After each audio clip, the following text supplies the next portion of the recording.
ভাত খাওয়ার সময় সালাম দেওয়া যাবে কিনা? আমাদের সমাজে দেখি কেউ খানা খাচ্ছে, এমন সময় তাকে এসে সালাম দিলে তারপর সে বলে ভাত খাওয়ার সময় তো সালাম দেওয়া সঠিক না। আসলে কি তাই ভাই? খানা খাওয়ার সময় সালাম দেওয়া যায়?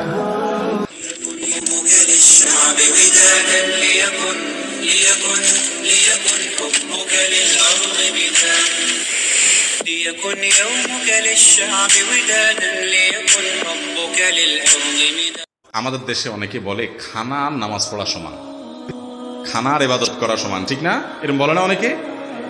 অথচ খাওয়ার সময় সালাম দেওয়া যায়, কোনো অসুবিধা নেই।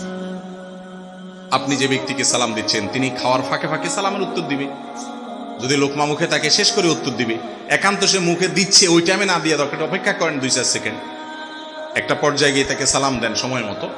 কিন্তু খাওয়ার সময় সালাম দেওয়াতে অসুবিধা, সালামের জবাব দেওয়াতে অসুবিধা নাই।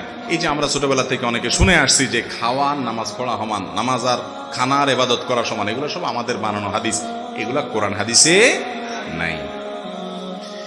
এরপরে প্রশ্ন হলো, গ্রহণের সময় গর্ভবতী মা যদি বাঁকা হয়ে শুয়ে থাকে ও কিছু কাটাকাটি করে, তার কারণে সন্তানের কি তাই হয়? গর্ভবতী মা যদি চন্দ্রগ্রহণের সময় একটু বাঁকা হয়ে শোয় তাহলে সন্তান বাঁকা হবে কিনা? ভাই, এই সমস্ত আজগুবি বিষয়গুলো আমাদের সমাজ থেকে আলহামদুলিল্লাহ অনেকখানি উঠে গেছে, এখনো আসে। বিশেষ করে চন্দ্রগ্রহণ সূর্যগ্রহণের সময় এই প্রশ্নটা হাজার হাজার মানুষ করে দেখি। চন্দ্রগ্রহণ সূর্যগ্রহণের সময় একজন পুরুষ যদি বাঁকা শুইতে পারে, একজন মহিলাও বাঁকা শুইতে পারবে, কোনো অসুবিধা।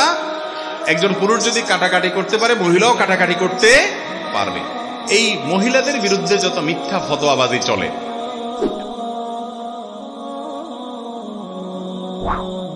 আসসালামু আলাইকুম ওয়া রাহমাতুল্লাহ।